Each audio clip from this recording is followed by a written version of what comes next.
Red Dead Online rolls on, in a certain sense. It is officially not a beta anymore. It's not a beta? It's live now? Yeah, it's been live for like a week or two. Oh, okay. Cool.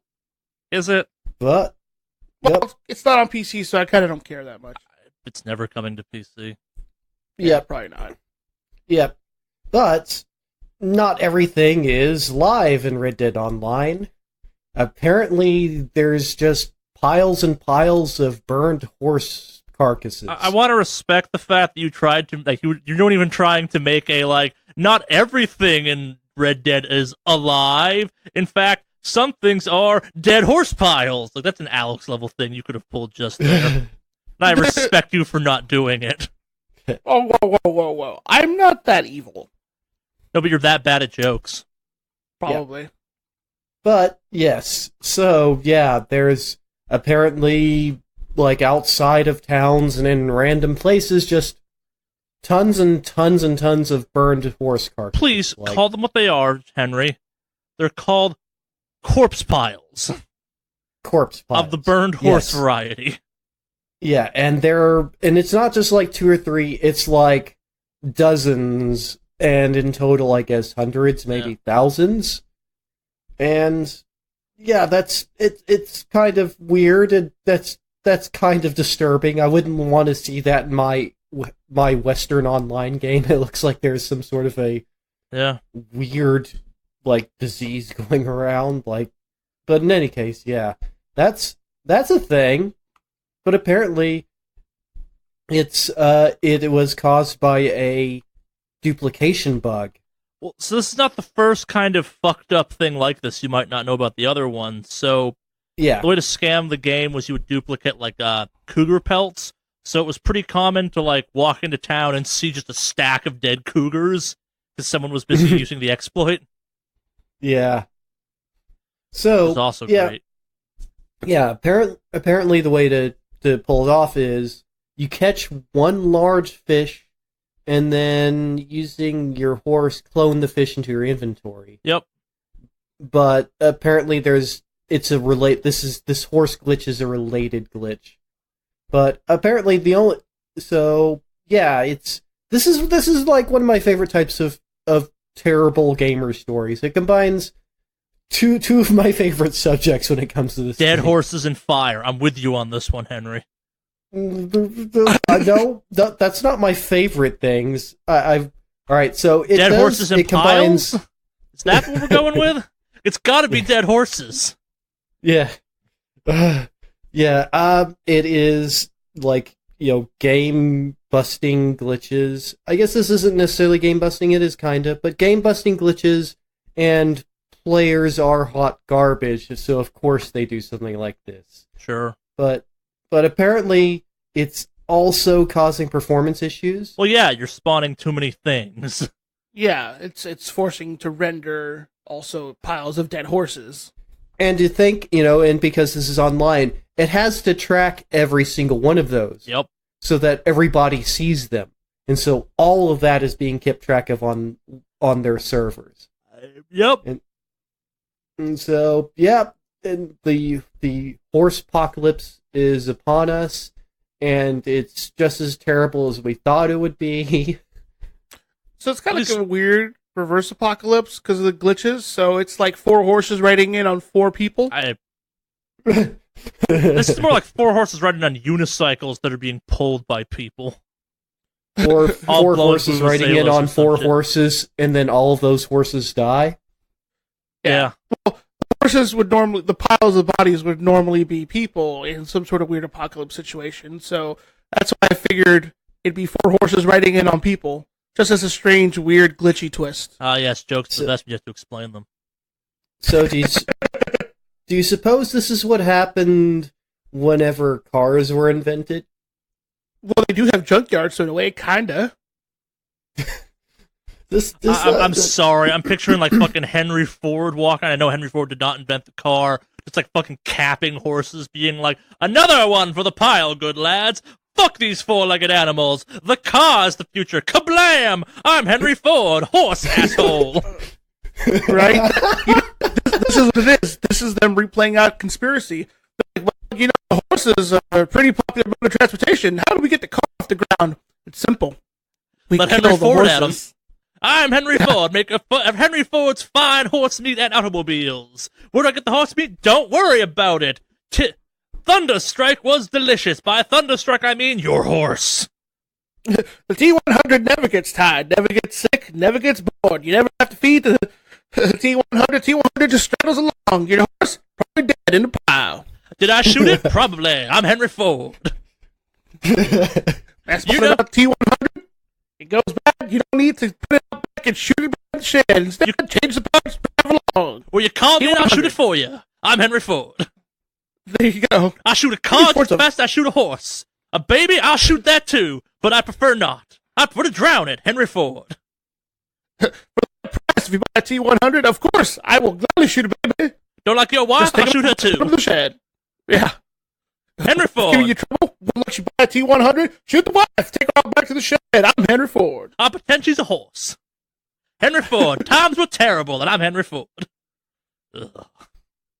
We dragged this out pretty far. It's Henry terrible. Ford does not agree.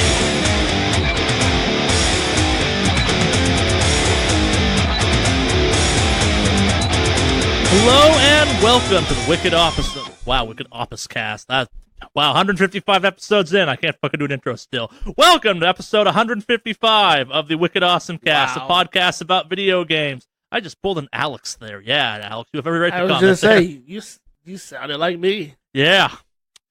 Shut it down. Burn it to the ground. Put it out to pasture. Whatever the right word is. Yes, welcome to a podcast about video games. Hello? Yeah, Hello? taking Yep. the wind out of them sails real quick with that mess up. Well,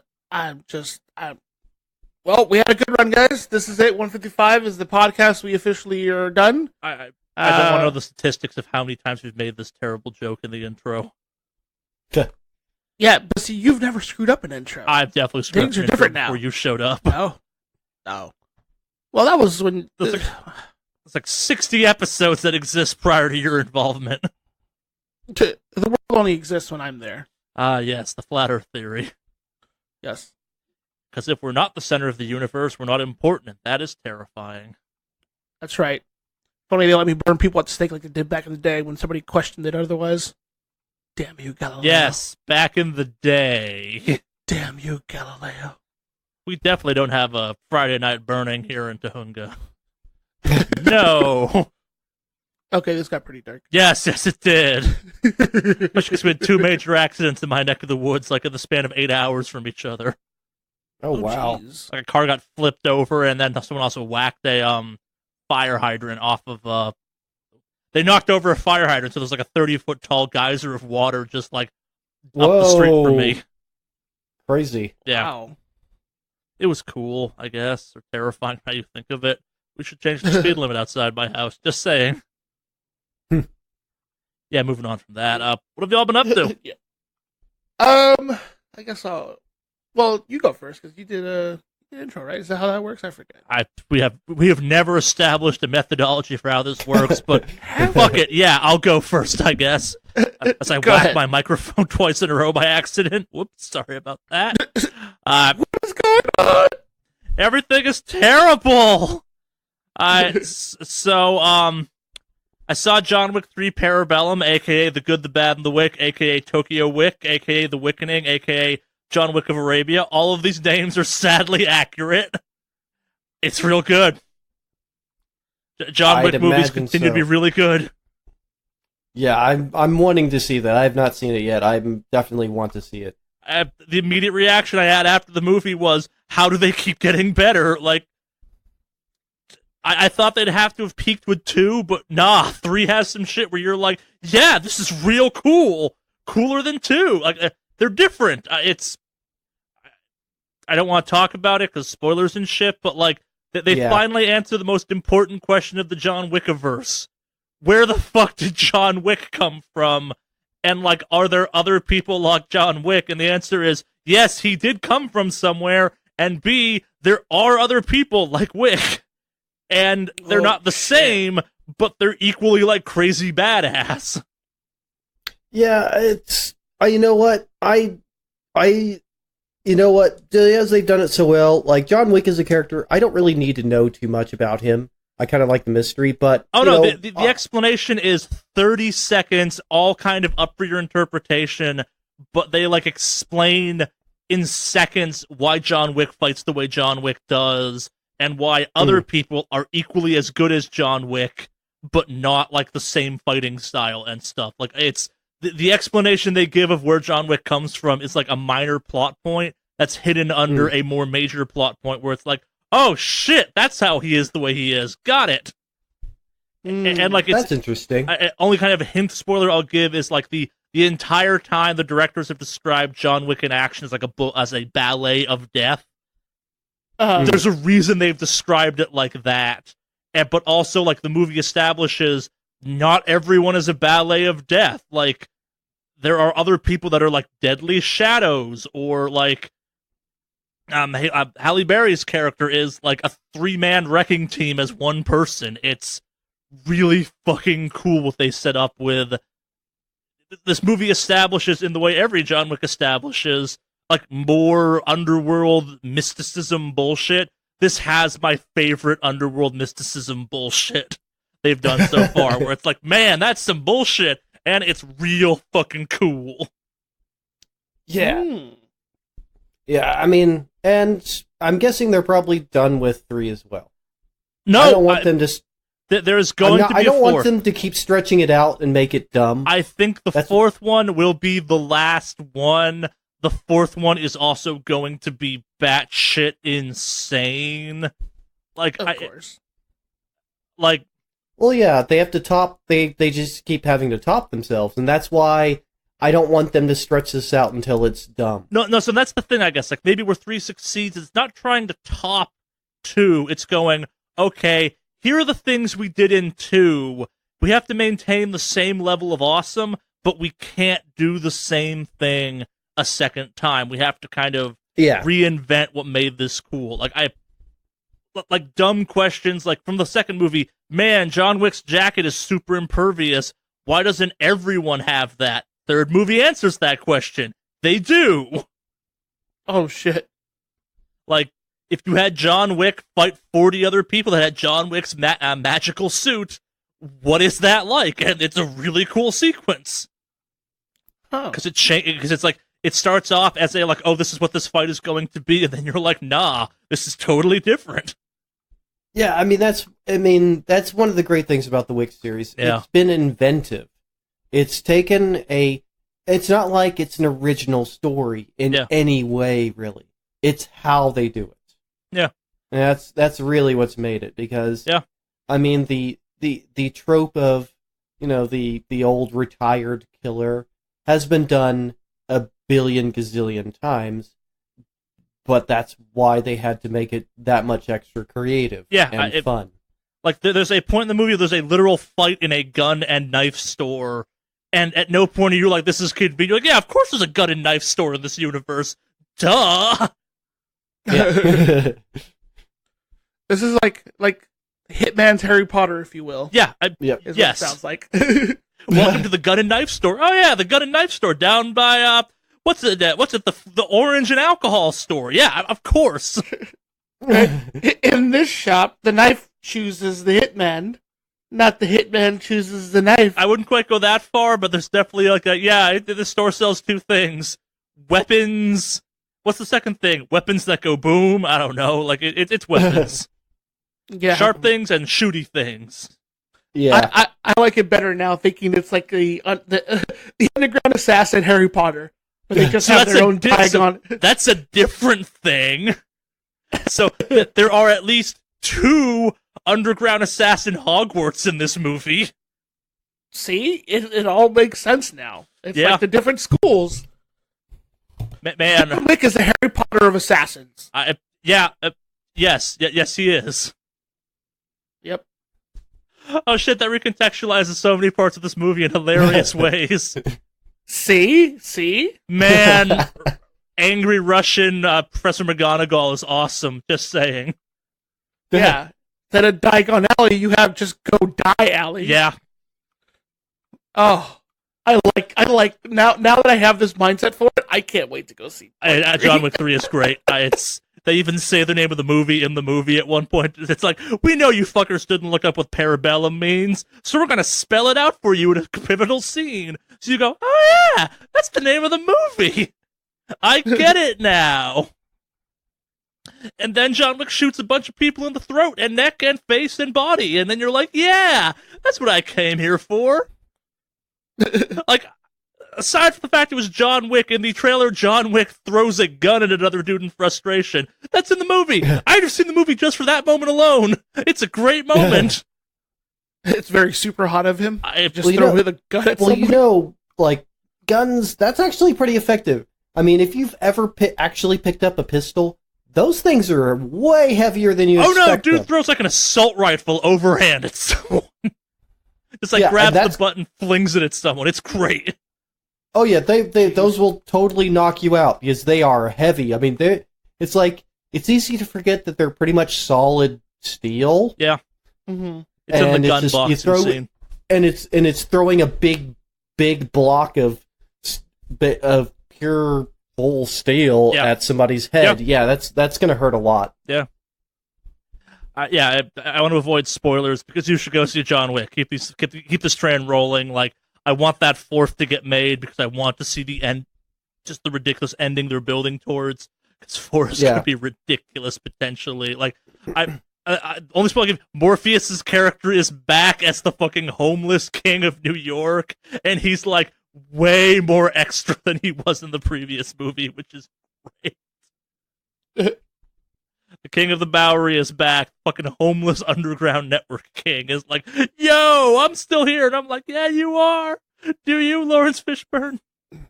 But beyond that, I did play some games.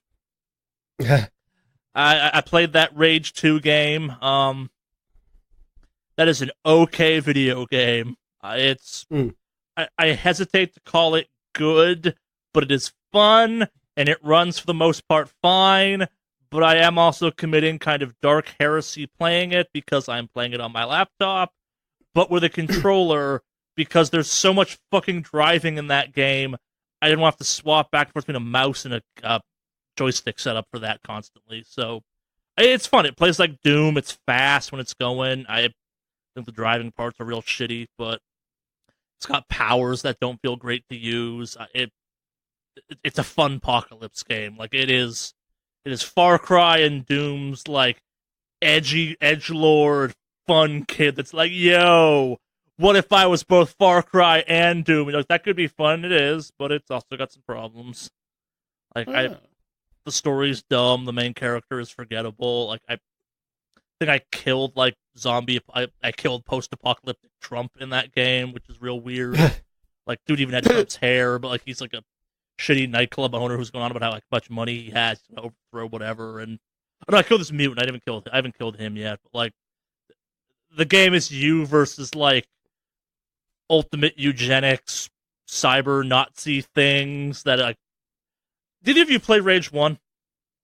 No.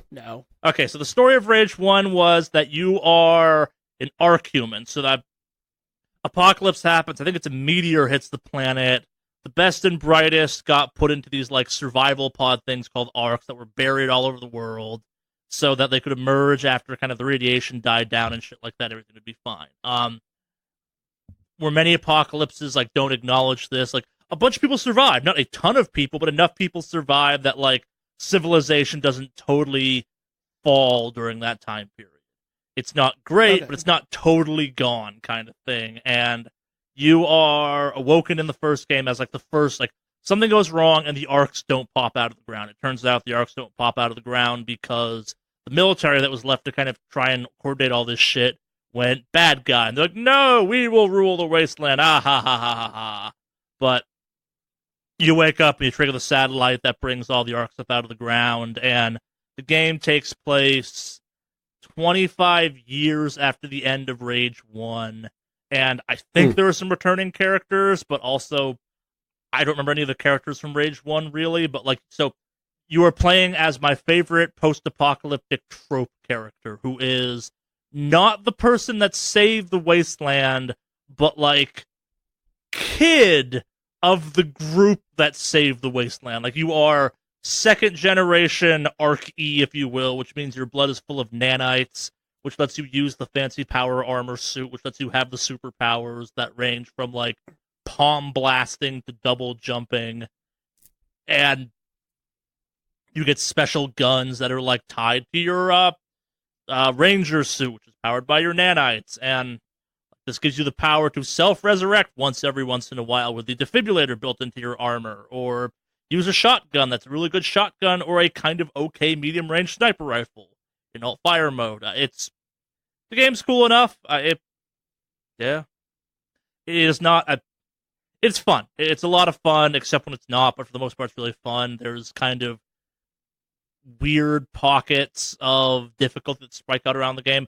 It has the open world issue of you are filling a loyalty gauge, which I don't like those type of open world games. But also, the game gives me enough bandit camps to wipe out that I'm like, oh, I'm filling the loyalty gauge by wiping out bandit camps. Whatevs. I'll go kill these bandits. They looked at me wrong. Yeah, there are too many currencies in the game. There are too many different meters you are filling. Like, there are... Has multiple types of currency? So for upgrades. And... Okay. No, but it's not okay, because there is currency for your car, weapon upgrades, suit upgrades.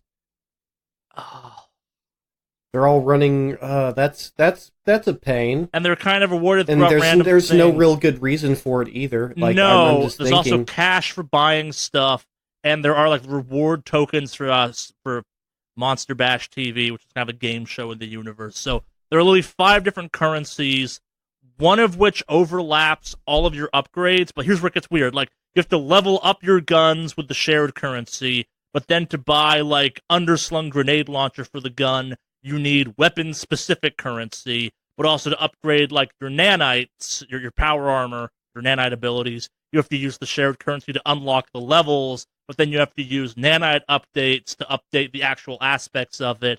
I think the car just uses car updates, but I want to say that it feels like base levels also, or the projects use the shared currency.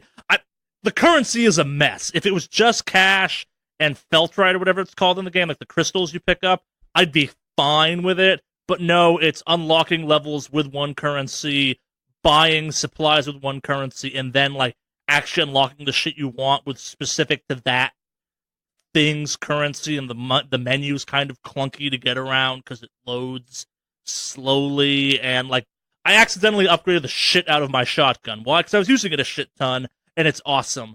But like, I'm now stuck trying to grind out general upgrade materials because I don't have enough health to do any of the medium range stuff I'm now running into. And like, it's not like when this game says like, hey, you're not ready for a level 4, you're really not ready for a level 4. It's not play good. It's like, no, enemies will double tap you from across the map. Not ready. Like, wow. It's got really disproportionate difficulty spikes, which I'm not a fan of. I don't remember liking the Rage 1 car combat stuff much, but I remember it feeling better than the car stuff does in this game, which kind of sucks because this is made by id and Avalanche made that really good Mad Max game that I thought had pretty solid feeling cars for the most part. Like, you have this tank car called the Valkyrie or something like that, and I fucking hate driving it. Like, it just handles shittily. The aiming for it doesn't feel good. Every other vehicle in the game you can get into its unlimited ammo. This vehicle does not, and they're like, oh no, we don't want to give you too many like minigun rounds or the Hellfire missiles, and I'm like, but that would be more fun than having me fucking search for them or buy them constantly. Especially when one of the other vehicles I've picked up is a literal tank, or another car is a car that drops miniature nukes, and they both have infinite ammo.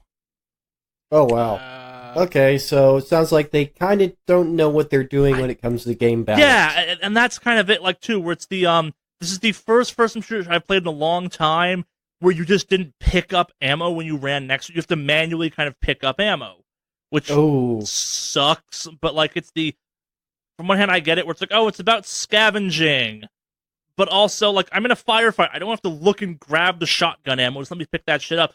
But then there's, like... Okay. But then again, that's the way Borderlands works. You have to press a button to collect stuff. Of course, it vacuums towards you if you're near it, and you press the button, but I feel still. like if you run over ammo in Borderlands, you still pick up the ammo. Not that I remember. No, you have to press a button to pick up anything.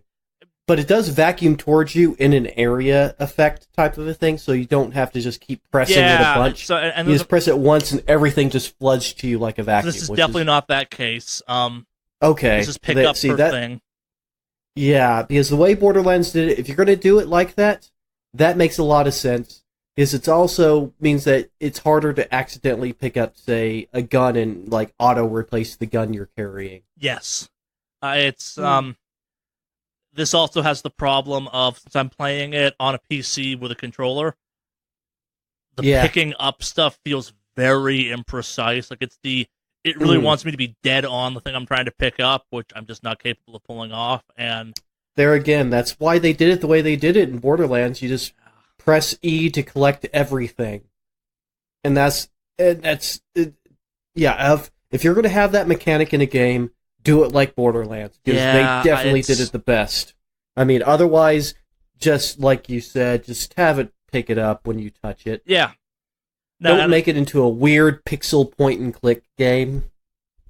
Yeah. Every time you try to pick up an item. Let me explain, I guess, my frustration with this game. So, like, the loop of the game is you go to a place, you wipe out bandits, mutants, or whatever is located there. You complete kind of the objective. And it's either like a mission objective, which is a very kind of traditional id Software hallway of death that you're fighting through. And those are fine. Those are great. Like, they're nice little objective versions. The majority of the game, though, is kind of open world, roll up on a thing. You go in, you wipe out a bunch of guys there, and there's like an arc chests, or kind of special chests. And literally, it's you hold left bumper, and you bring up like your fist, and you scan the area.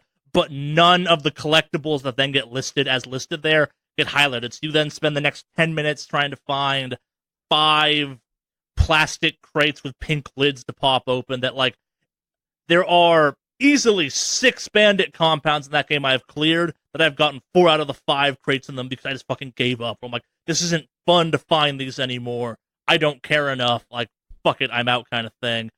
But the game will be like, oh, you didn't complete the bandit comics, you can get that 5th chest. And I'm like, I don't care. I'm never going back there because, like, I couldn't find it after 10 minutes. I don't care anymore. I'm out. And that's every single environment you go into in the open world where, like, you have this scan ability. And I checked, even if you update the scan, which is dumb, you have to spend materials to do that, it never does the highlight shit on your map for you after you're out of combat, which I think is a giant misstep on their choices. Yeah, I'd agree. It sounds so fucking clinky. Yeah, and just shitty as hell. That's the right word for it too. Like, there are parts of this game that have really bad clunk in the same way Rage 2 did, or Rage 1 did. But then the game's also, like, kind of fun. Like, when you're in combat, it feels good, and it's fast-paced, and you're like, yeah, I'm a badass. Like, you feel like you are fucking Master Chief in your full power armor, dropped into an apocalypse where people are like, yo, we got hockey pads and spiked mohawk hair. What do you got? Well, that's what the new Doom is like, you know? I mean, yeah, and it plays like Doom. It plays like Doom in a good way. It should be, if I did. Yeah. I mean, honestly, like, Doom has the way they did Doom, even the way they did the monster spawns in the newest Doom, it's brilliant. The way the entire game is done is absolutely brilliant.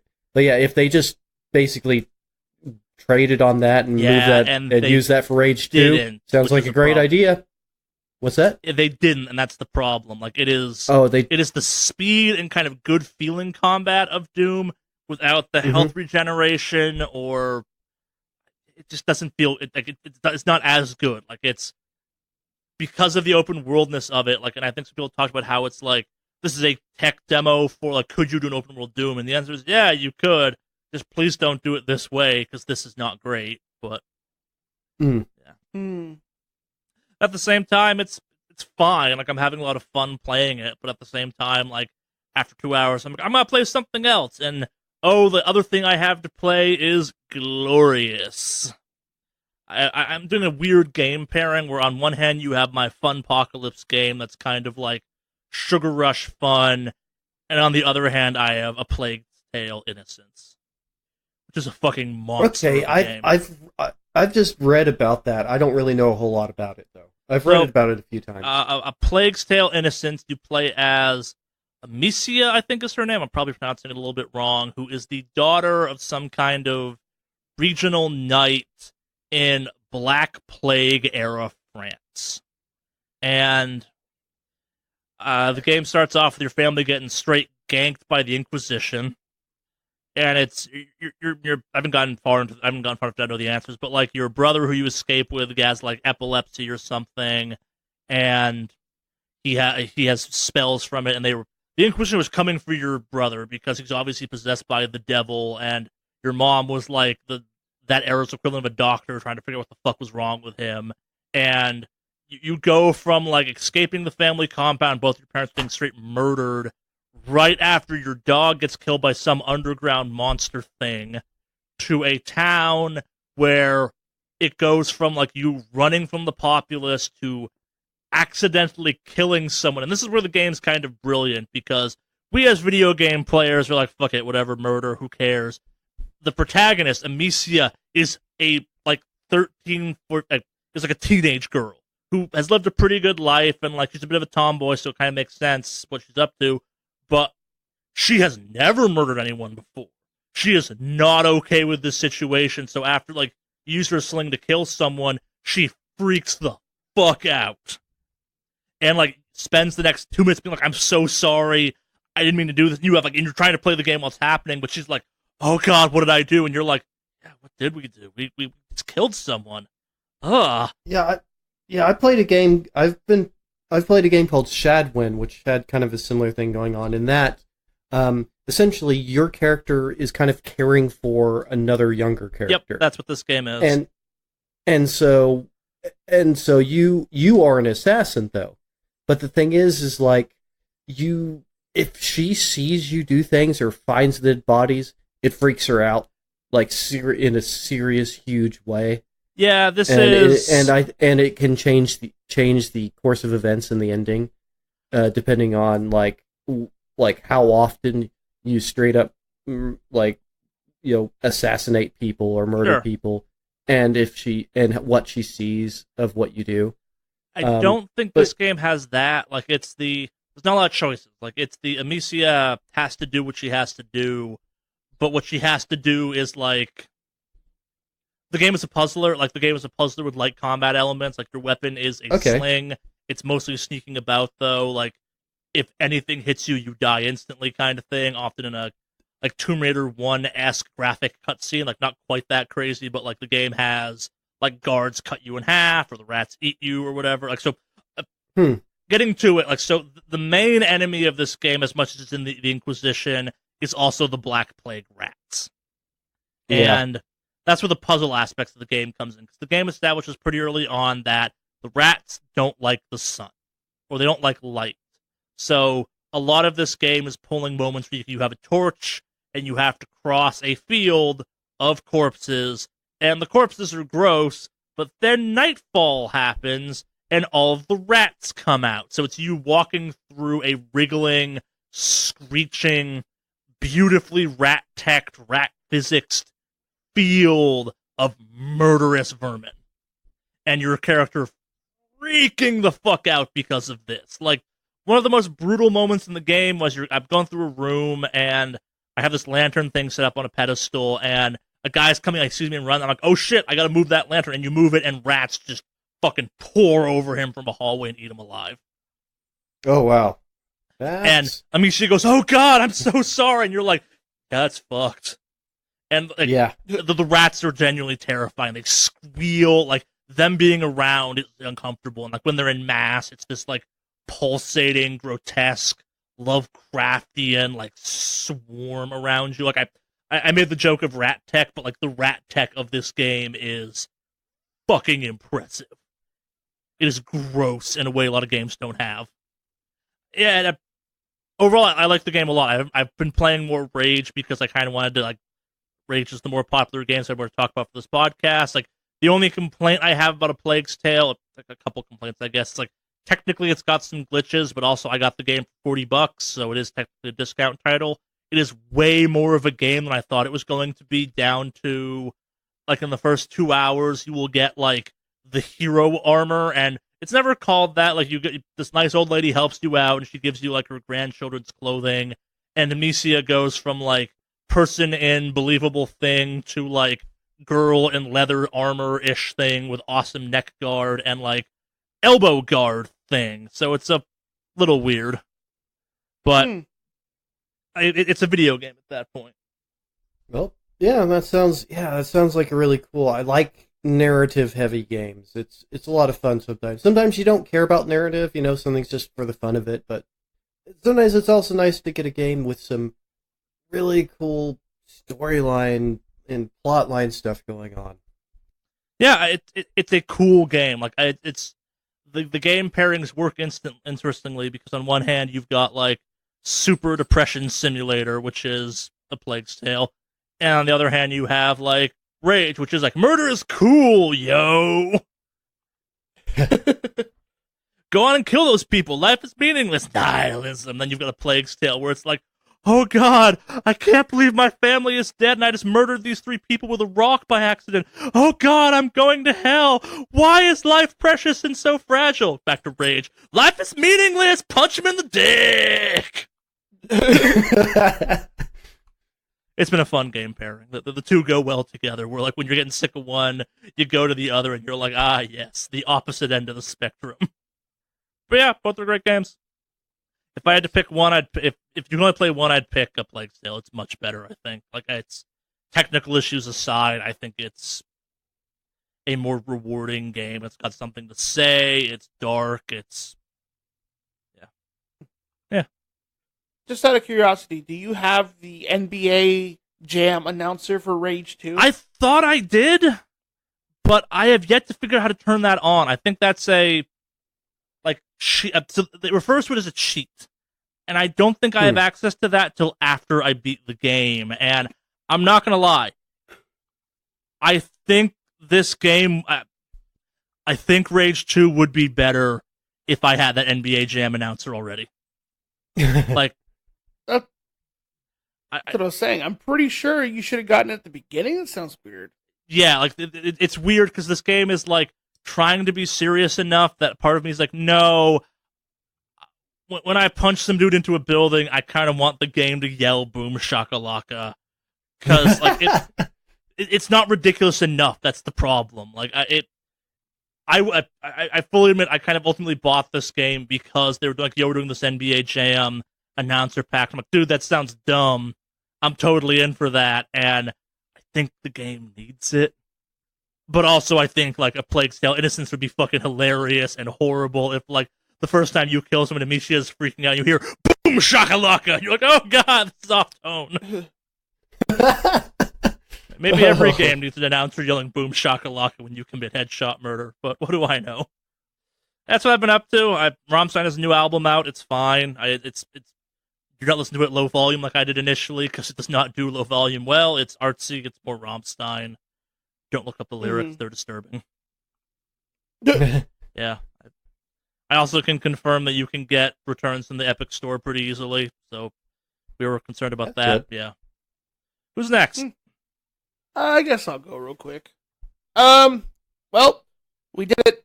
We finally killed Jaina Proudmoore, or rather, we stopped her at 5% health, and she's like, "Not this time, my pretties. Next time," and disappeared. I'm Jaina Proudmoore. I'll get you and your little dog yet, Ruby Shoes. That's what World of Warcraft is, right? Yes. Jaina Proudmoore sound like Harry Ford. I'm Jaina Proudmoore. See, I'll get you next time, adventurers. I'm Henry Ford. I'm gonna go murder some horses. I'm Jaina Proudmoore. Henry Ford, I mean Jaina Proudmoore. I mean neither of those historical figures. But yes, my father was an admiral. A magic admiral. That's Jaina Proudmoore. I'm sorry. Yes, it is. Very accurate. That's actually how the RP went down at the end. But, yeah, so we killed her, so now we can play the game. by farming it out every week for the mounts. Congratulations. So, What are the mounts? We get her water elemental as a mount. That's a cool one. Yeah, it actually looks really fucking cool because it has a different model than the normal water elementals, and it looks really cool. So, looking forward to flying around in that. Oh, it flies. Next, yes, it does. It's an earth elemental. It's flying water. I'm sorry, in Warcraft 3, elementals didn't fly, so... They just kind of rolled on the ground and then, like, shot at stuff. Yeah. Back in Henry Ford's day, water elementals were confined to the ground like water. Don't talk to me about rain. Yeah, so now look forward to farming it out every week, and that'll be fun. Other than that, didn't really do too much. Just kind of been hanging about. Sure. Chilling, if you will. I don't know if I told you guys, but I picked up that PS4 2-pack version game of Castlevania Symphony of the Night and the other one. How is that? It's actually Rondo not of bad. Blood? Oh, Rondo of Blood is a great game. If you if you want to have the most fun playing it, don't play as Richter. Play as Maria. Okay. Yeah, she's way more fun and just kind of hilarious also, but she also has better movement. Hmm. She has a lot but yeah, she's I think she's the fastest way to beat the game but also she's a lot more fun, and also she's ridiculous. Also way overpowered. Like, Of course. she basically makes the game easy mode in a lot of ways because her special weapons, her heart-powered special weapons, are super good and just melt enemies. Mm. So my question here becomes: is that basically like a Symphony of the Night, but with different characters, or because I haven't played? It's a prequel. It's a prequel. Oh, it's a prequel. The last fight in Rondo of Blood is the intro to Symphony of the Night. But obviously a lot harder. Yeah. But yeah, the intro, if you remember, the intro to Symphony of the Night is a battle of Richter with Dracula. Yes. And then it goes into the game, and then there's a time lapse, and then it goes into the game proper.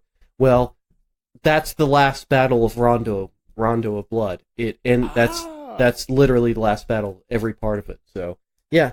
I mean, Rondo of Blood, if you notice, like, most of the sprites in Symphony of the Night are from Rondo of Blood. Like, most of them.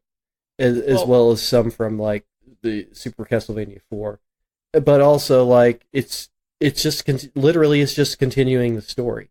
You get an older Maria and an older Richter, and yeah, I mean, so I think Rondo is a really, really great game. It just introduces a lot of even more mechanics than the previous games, and for example, the super weapon, the ability to use a super version of your secondary sub weapons. Mm. But yeah, I've been a Castlevania fan for a long time, so I kind of know a lot about this, including like being pretty knowledgeable about the speed runs of both Rondo and Castlevania, or Symphony of the Night, I mean. But yeah, So have you played through Rondo already, all the way? No, actually, I haven't touched that one. I went back to playing Symphony of the Night because that's the reason I bought it originally, is because I was talking about Symphony of the Night with my girlfriend, and I told her, you should check this out. And so I had her try it out, and she's been kind of dabbling in it a little bit, but I thought about maybe jumping on and playing through Symphony of the Night and then maybe trying out the other one, because this is a 2-pack game. So I would Rondo of Blood is interesting. It also has multiple paths, which hadn't been done in that many Castlevania games. Like Castlevania 3 has multiple paths, but yeah, there's multiple paths in stage. But in a lot of ways, Rondo plays like a classic Castlevania game, and I'd say it's kind of the last of the non-Metroidvania style Castlevania games. Okay. We get to those awesome gritty 3D ones. Yeah. Said no one. But yeah, but even Symphony of the Night started into the Metroidvania thing, whereas Rondo is in a lot of ways much like Castlevania 1. There's a straight way through, even though there is some alternate paths you can take. It's just there is a definite beginning and an end, and you can't just like go back and forth between levels. It's not open world in any way. So yeah, it plays more traditionally, more linearly, but there's a lot to be found, and there's a lot of things to do. Gotcha. But yeah, definitely. Well, you have to find Maria before you can play as her. It's not too difficult really? to find her, to be honest. Okay. But once you find her, then you can like actually go back to the screen and select her as playable. And so, Oh. yeah. See, I actually even own the Saturn version of Symphony of the Night, which is its own beast for a lot of different reasons. But yeah. No, this Symphony of the Night is. I mean, it plays okay, but the voice acting in this one, I guess they took the one from some other version, not like a PSP version or something they released. Yeah. The voice acting is very fucking whack. Like, it's the best way to describe it is that the voice acting in the PS4 version is whack. Well, it's just hilarious in the original version. The original one's so good, but that's what makes it fun. Like, it's kind of cheesy on purpose. Yeah. What is a man? A miserable little pile of secrets. What have at you? Yeah. Ah. Truly the version of Symphony that we've always deserved. Yeah. This one sucked. So. But yeah, other than that, that's pretty much been my week. So. Yarp. Cool. Henry? Yeah. Yep. Well, I've been playing games as well. I played another game of the Stories Untold series. There's 4 games in it, as I mentioned last week. This week I played one called The Lab Conduct, and it's also it's a mixture of point and click, but also mostly a text adventure. There again, a type into a terminal type of text adventure, but there again, it twists that on its head. The story is cool. It definitely has a great twist to it. I don't want to give anything away. I feel like if I talk about it at all, it just gives away too much about it. Sure. It's super good. It's themed slightly differently. It's more sci-fi than and that's immediate when you flip it on. So that's not really giving anything away. Okay. But yeah, it's sci-fi as opposed to The House Abandoned being more horror themed. But yeah, the lab conduct's super good, super creative. It's just, I am very impressed with what they've managed to do with what is ostensibly a text adventure. It's just, the atmosphere, the music is super good, the atmosphere is excellent, it's just, and it's playing with the idea in ways that I wouldn't expect. So, yeah, super good game. Cool. Definitely highly recommend it. Is it I recommend, does it play any different from the first one, or is it still just kind of traditional text adventure?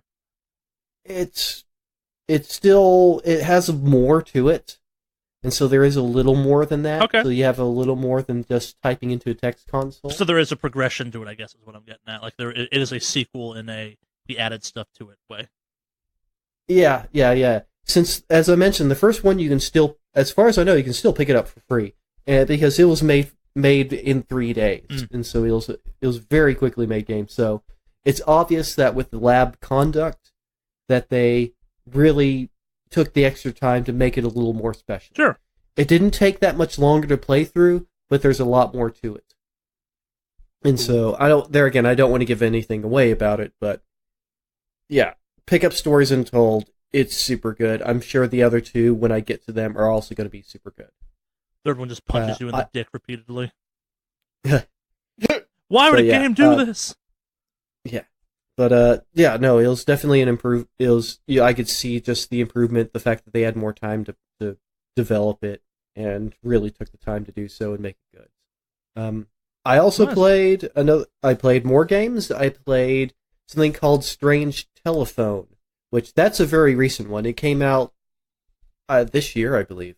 But Strange Telephone, it is an adventure game.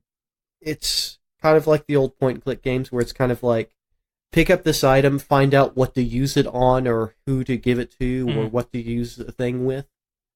And the premise is, and the main game mechanic is, you basically have a telephone. You have this kind of weird mystical telephone, and you dial numbers in it. It's 6 digits, just 6 digits. And they take you to different realms. Mm-hmm. And very small, short realms. Like when I say small, extremely small, and you walk and then you kind of walk into the next number. Like if you go right, you'll go one digit up. And if you go left, you'll go one digit down. It always shows the number in kind of the top left corner, the current number. But also you can only spend a certain amount of time in the phone dimension before it automatically kicks you out.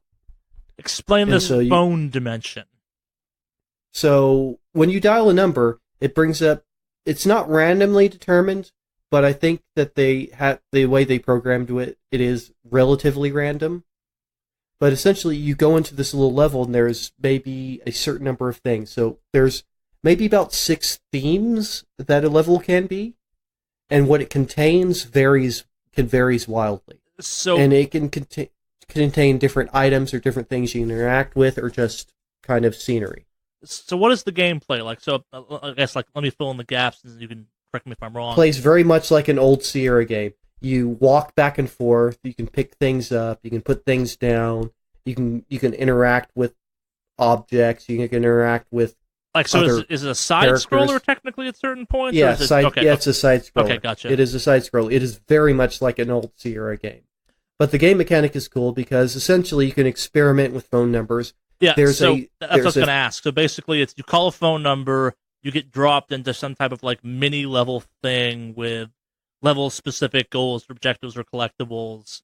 And not really. There's no objective. You go into each one, and eventually what you have to do is you have to find what object goes with what, but it'll be in different levels and in different, you'll do a lot of exploring using the phone to try to find, because thing is, not every theme will contain every item. Yeah.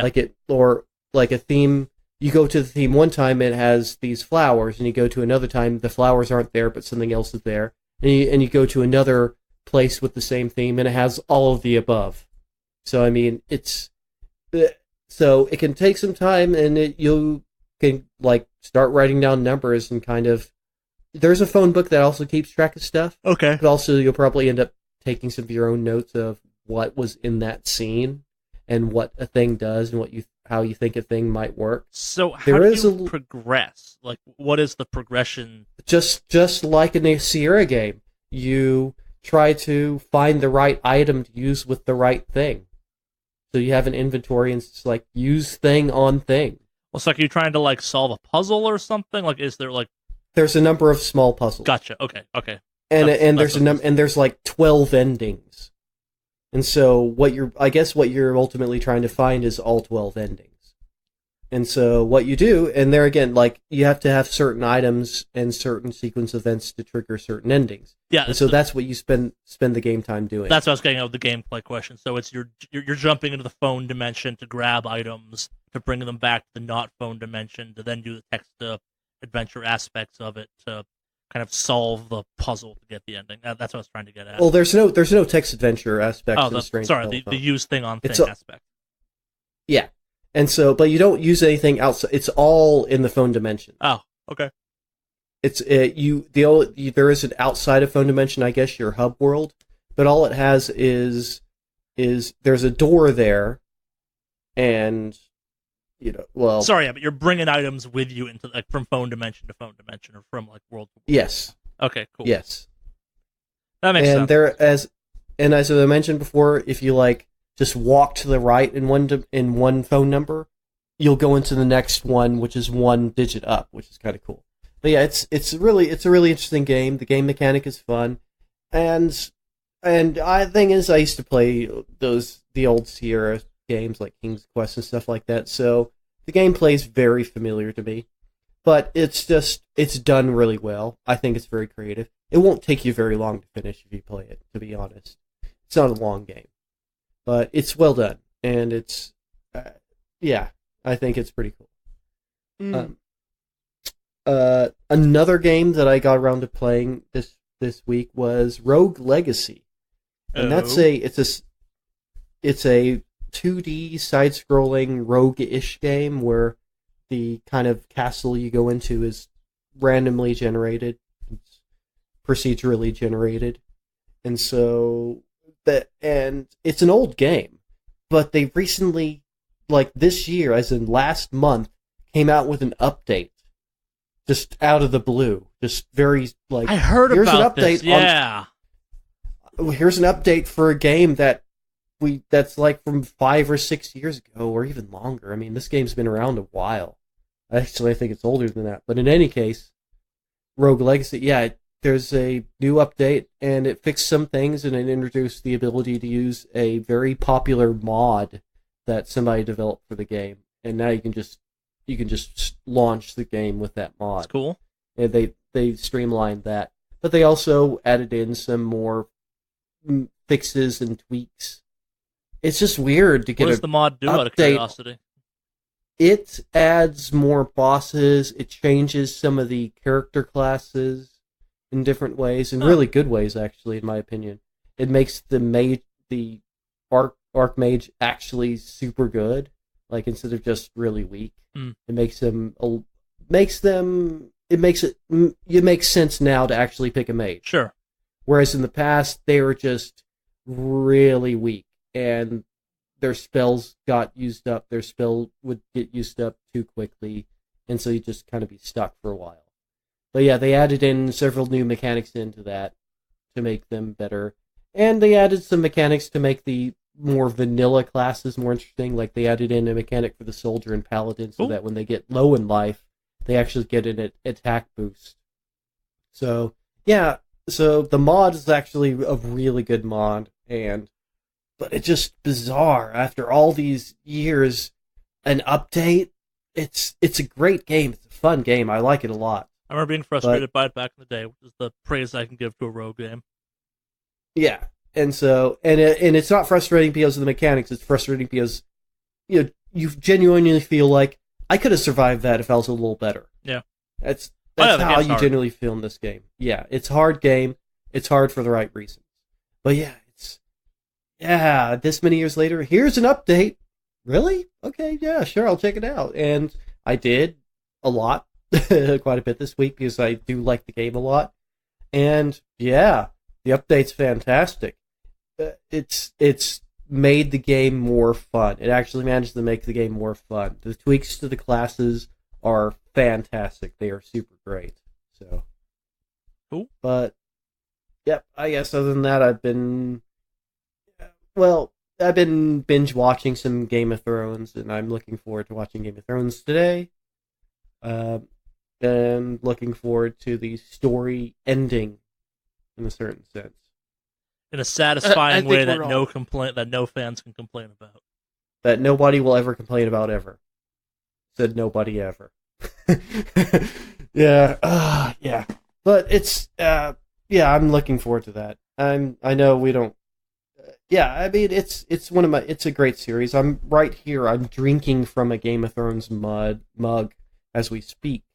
It's Earl Grey tea. Alex course. Isn't the only shill on the podcast, I see.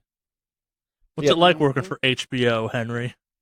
But yeah, I have a mug. It is from House Tyrell. I just like their sigil, the way it looks.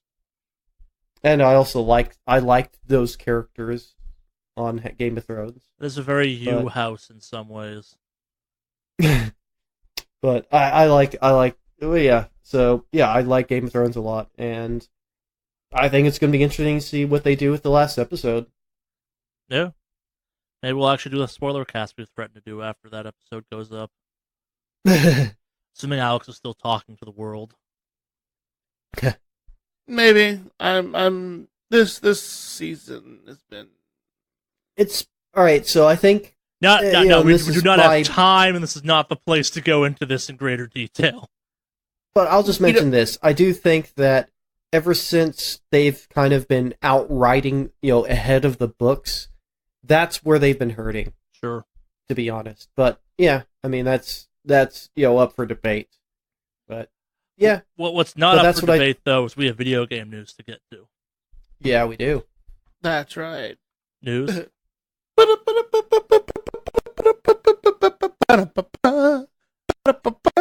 This is such a weird week for news. Because Alex was talking about rating last week, but it's not like there's two giant things that happened this week, and that's true. Yeah, that is true. Like if we're still doing main topics, there are two things this week that could have been main topics all to themselves. But yeah, I guess we'll start off with some softball things. Yeah, surprising no one, Riot continues to be fucking garbage.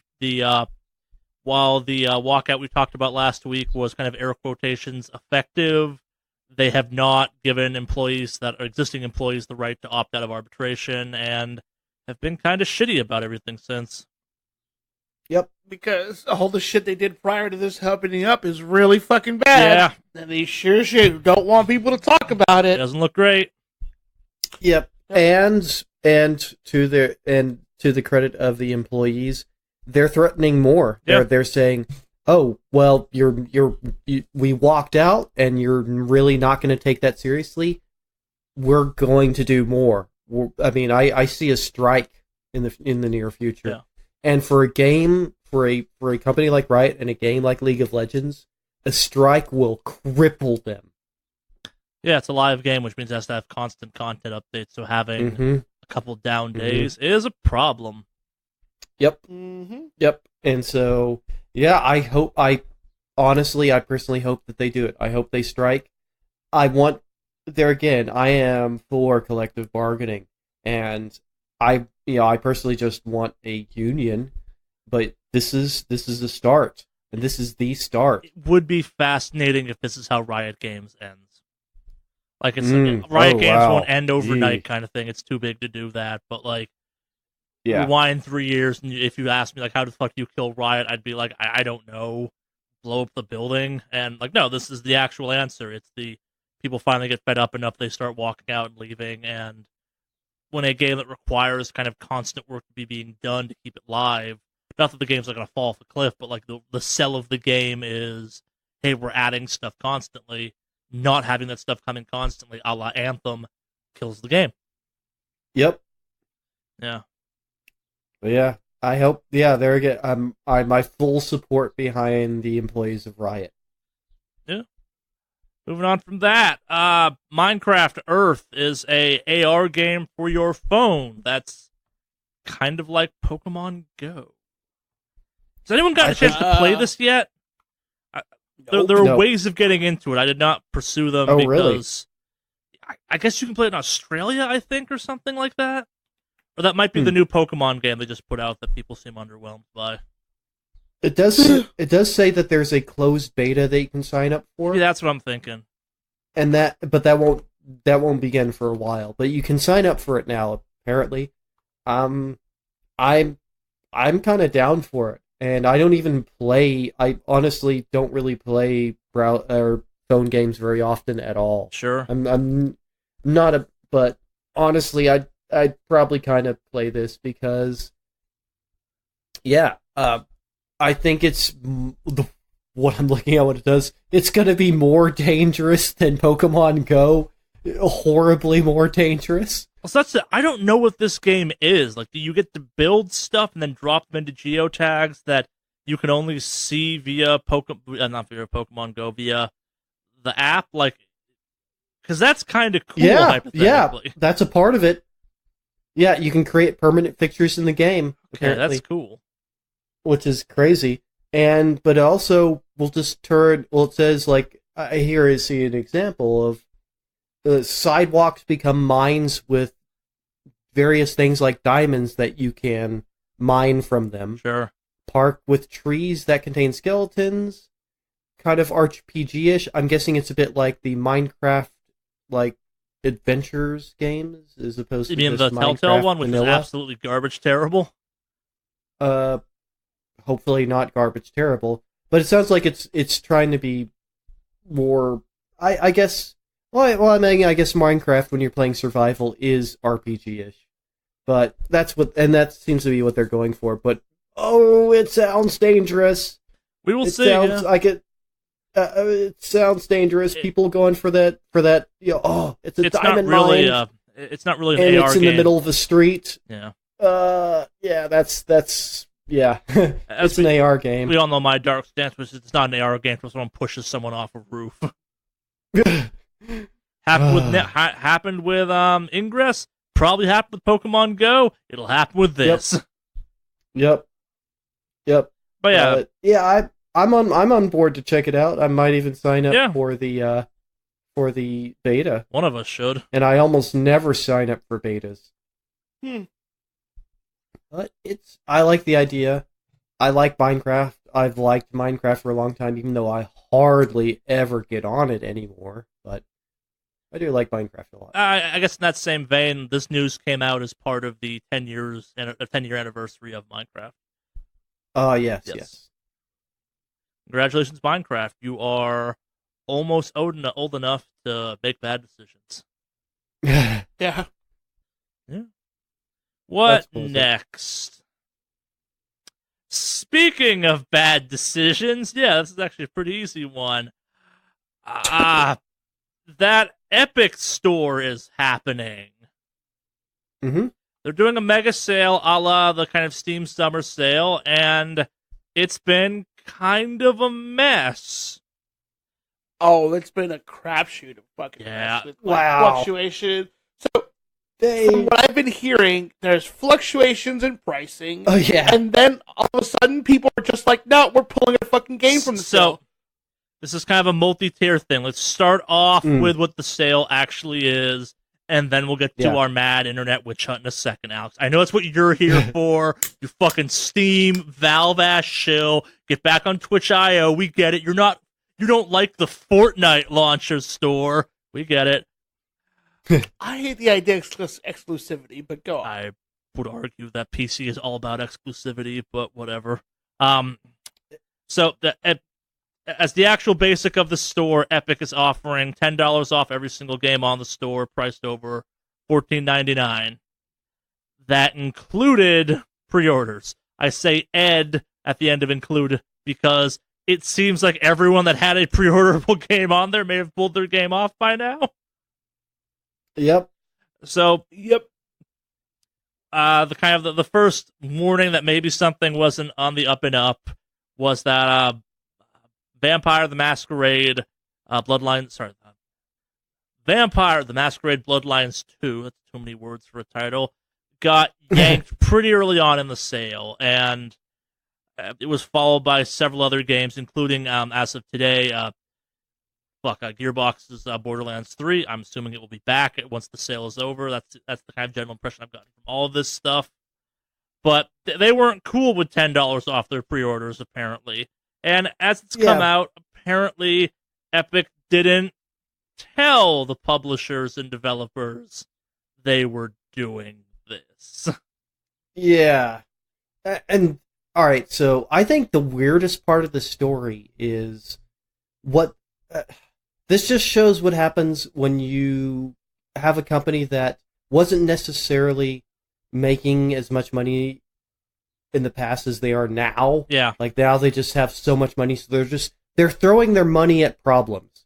And so one of the things they're doing with the sale is, instead of the publishers taking a hit, they're taking a hit. So the $10 off each game is actually paid for by Epic. I think... Yeah. That's For some reason, I thought bizarre. Valve also did that. No. Okay. No. I think they have before, but that's not a general policy at all. That's bizarre. And there again, it's just like, it's simply because they're like, we want to compete with Steam. We want to do a big summer sale. Sure. How do we do it? Let's throw money at this problem instead of actually trying to do things right. And yeah, well done on completely screwing up what should be a gimme easy thing. Running a sale. How do you screw up running a sale? Well, ask Epic. Yeah, Epic! Wow. And this is, but yeah. How do you mess that up that bad? Like I said, that's just, instead of doing it right, they're just like, throw money at it. And that failed miserably because people don't want their pre-orders and brand new games already on discount. That's something you do with games that have been out a while and their sales have been dropping a bit. Yeah, that's bizarre. I mean, Well, it's not necessarily that the sales are dropping, and I was actually reading up on this, and I thought it was a really interesting topic. It's the concept that if your game is a cheaper value right off the bat, people just assume it's a bad game. they devalue it. Oh yeah. And apparently there's this human psychological thing. Like, people will pay more for a premium to know what it is. It's the same phenomena that you see with like Nike and Apple. Yep. Sure, they make clothes and they're okay, but you pay for the prestige of knowing that it's valued That's more. brands in general, though. At that point, like, Yeah, but honestly, that's what I do as a contractor. Like, the second I stopped underselling myself as a contractor is the second that I actually started making money. No joke. It's because, I mean, that's the thing. If you put yourself out there for cheap or even for free, it's just like, that's how much they think you're going to be worth. Yes. Like, that's how much they think your time is worth. But if you say straight up, like, no, my time is worth $75 an hour, and we negotiate from here, then they're going to be like, well, that automatically values you higher. They're like, well, I guess he's a guy who can ask for $75 an hour. Yeah. So that's the reason a lot of these big publishers are just like, why the fuck are you devaluing our stuff already? Yeah. Because then you have the same situation with like games like Fallout 76, which people know are bad, but the value on that game drops so bad in terms of like cost and everything, like that it was getting bundles as a free giveaway when you bought a controller. Yeah. Like, yeah, that's like, so. I mean, and that's the thing. When you devalue something, in literal terms, it devalues it in people's eyes, and and I totally get. And the funny thing is, this week also, as a little side note, Epic is getting a BAFTA award. So well done, Epic. Also, terrible job, Epic. yeah, but on one hand, I get what Epic's trying to do. Like, I missed Stick the to games. Yes, but also I missed the days back when, like, and this was a long ass time ago. You pre-ordered a game, you got a discount. I might be talking like no times past like 2005, but there was a time I remember if you pre-ordered a game, you got a discount. Not a huge one, but enough of one. It still happens now. I mean, it's not with all games. I definitely have seen some games on Steam, personally, that have been cheaper on if you bought it pre-sale, or at least included some huge DLC for free on pre-sale. Were you hanging out with Henry Ford when these games are getting discounted? No, I wasn't. But yeah.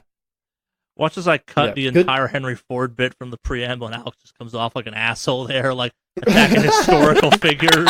It's been like, yeah, fuck Henry Ford for no reason. Hilarious. Yeah, fuck you, Henry Ford, inventor of like some automobiles and manufacturing lines. Middle fingers up to your historical presidents. I'm Alex. Fuck you. I can just imagine like Charlie sitting there like, oh, Alex, you thought you were really fucking funny making that joke on the here. You know, it'd be really funny if me, the editor, makes you sound like a real fucking asshole. The real nice joke you got there, Alex. It'd be a shame if the editors got to it. Exactly. This is why you don't piss off your editors. Yep. But yeah.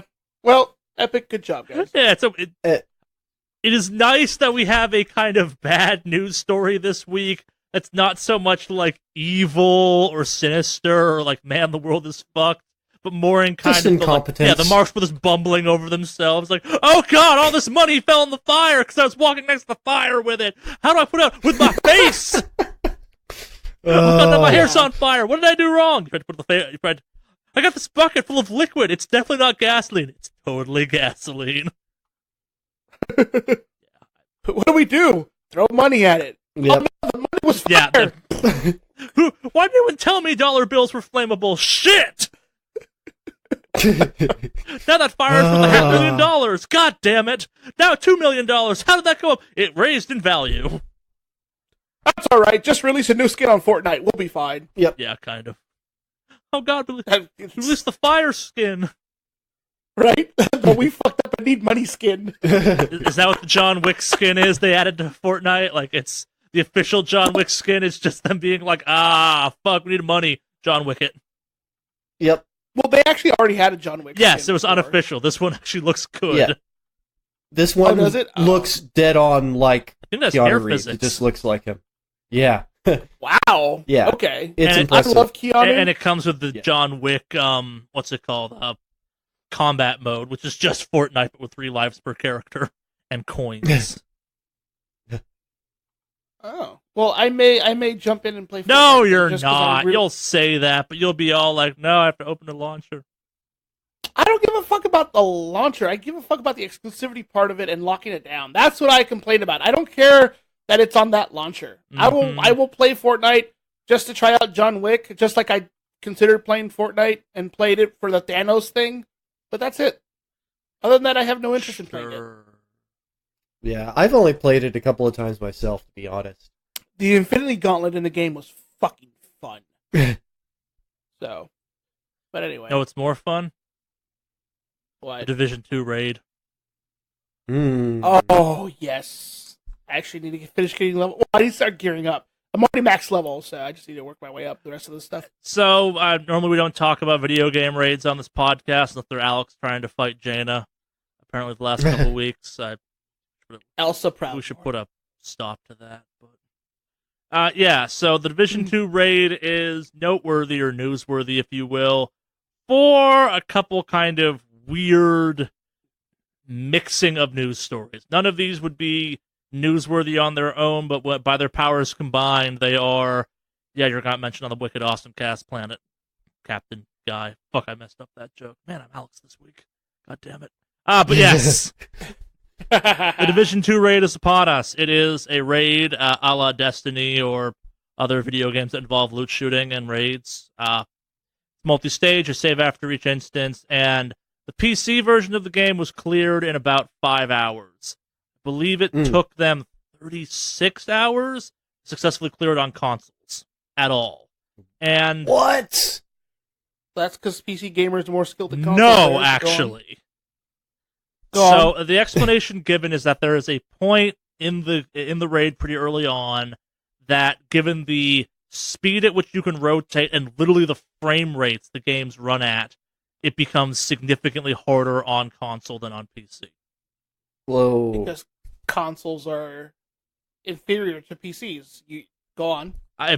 So it's the boomer encounter has a point where you have to spin around and shoot flying drones, and apparently just the precision, they did not balance for the lack of precision available via kind of controller. And I guess it's an instance of the 60 frames a second fucking matters. Why? Well, you're running and gunning against weak enemies without going into cover, which the game doesn't do great on its own. But when you're I've only played it on PC. Alex only played it on PC. I remember the console version for Division 1 having some weird problems that occasionally popped up. So I'm not totally surprised by this being a problem. This is absolutely an instance where frame rate seems to matter, because higher frame rate means higher precision and hit scanning and all that jazz. So it is possible to miss things you were indeed aiming at with lower kind of frame rates, especially if it's busy where you have lots of stuff flying around. You're trying to hit stuff with precision. And this kind of, again, this is not super newsworthy unto itself, but it comes on the heels of it being revealed that the raid had no matchmaking. Despite the fact they were kind of waving a scarf going, "Yoo-hoo, players, there'll be matchmaking in the raid." You know what? I'm going to be the counter-argument on this one. I'm actually glad. Yeah, I don't think raids should have matchmaking, personally, but... Yeah, I 100% agree, and I'll use a prime example of a game where the complete matchmaking environment has ruined the social aspect Destiny of the game. 2. And that's World of Warcraft as well. See, back in the day in World of Warcraft, you had to jump in trade, and you had to look in general chat and find players to put together a raid. The veteran World of Warcraft player talk where you knew Scrub doesn't know. Back then, you had to look into looking for group. Yeah. LFG, you also checked baby. trade in general, and you saw postings for raids constantly. You also had to be able to join TeamSpeak and Ventrilo channels for putting together raids. And back then, server identity fucking mattered, because if you were an asshole in a raid, people fucking remembered you. And then if you acted like an asshole, you didn't get invited to shit in the future. And you couldn't pay for a name change. And even if when they did introduce name changes, there was a way of tracking those name changes so you could keep an archive of shitty fucking players. It was called pen and paper. So when that... Yep. And when that asshole stole that piece of loot, you knew don't join that person's fucking raid because they're fucking assholes. Don't do that. The word you're looking for is ninja that loot, Alex. This is back when it was still about ninja-ing shit.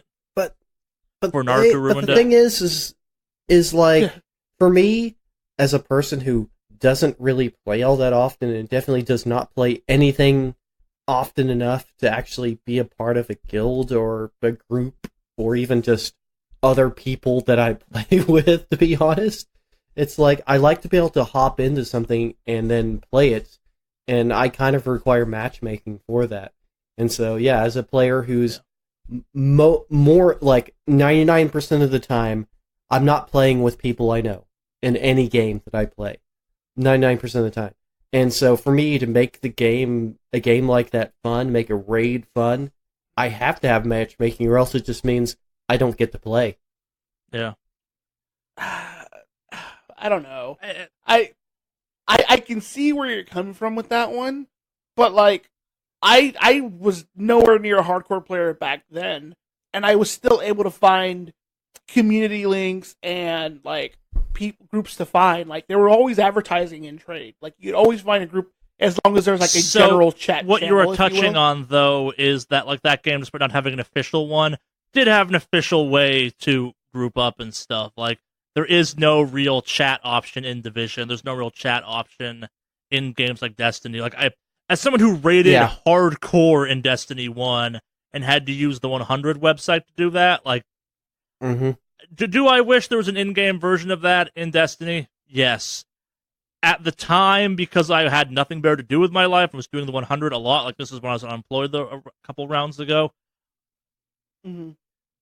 Having it built into the game removes kind of the extra need of it, kind of thing. And also, those games are already inherently built around the raids. Like, as cool as the raids are in Destiny, they're not the main thing you do all the time, especially because they're reset events and they take time. Like, you don't have a raid group as often as you want to in those games if you're a solo player. Like, I wound up with a raid group because of the 100, because there was a group of people that like knew me and knew I could carry a team pretty well, and that just were like, okay, yeah, he's on around this time.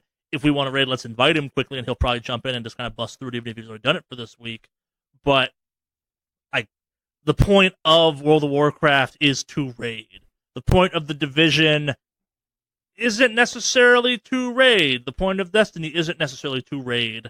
It's where it kind of breaks down some, because yes, that is what the developers think the end game is of those games, but it's not just the only thing that endgame does, and there are tools that are lacking for it. Like, even a remedial kind of looking for group system to those games, I think, would drastically improve. And to be fair, there is a looking for group system in the Division. It's just, I actually don't know if it covers the raid. Like, there is that looking for group terminal system. Mm-hmm. Like, the fact that exists and not the other stuff. And I understand their argument of, like, oh, it's too technical, then the raid doesn't get finished. It just happens. Like, whatevs at that point. Okay. Yeah. You still got to go in. Yeah.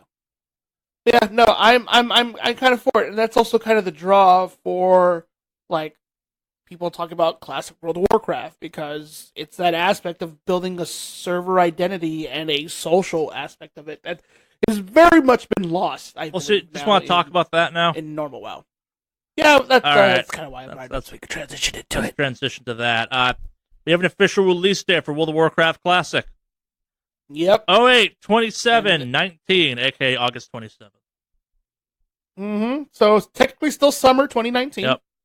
So yeah, it's going down. And just for the record, I am part of the WoW Classic beta right now. So, it's interesting. There's a speedrunner and general gamer that I watch sometimes called Furious Paul, and he pretty much made his money on this special. It's like a 1 to 30 leveling guide for vanilla WoW. And now it's like he's starting to put it out there again. Now that WoW Classic is going to be a thing, his guide is kind of growing in popularity again. But it's a very complete guide. He's the only person who's ever done a World of Warcraft speed run, just like a 30-hour speed run. He has a guide to leveling, very, very complete guide to leveling. And he literally bought a house with what he made on that guide. So, but yeah, he's streaming again. He's streaming. Well, he changed his name to be his character's name, Joanna. on World of Warcraft. But yeah, he's streaming his stuff again. He's doing some live stuff as well as like doing replays of his previous broadcasts where he's played through it before. But yeah, kind of interesting. Just as a side note to that, somebody's actually made a very good amount of money just from a vanilla WoW leveling guide. It's crazy. So how much of the WoW? Yeah. How much of the vanilla WoW stuff have you played so far, Alex? Or is it not even out yet? No, it's out. It went out Wednesday. Yeah. The beta started Wednesday officially.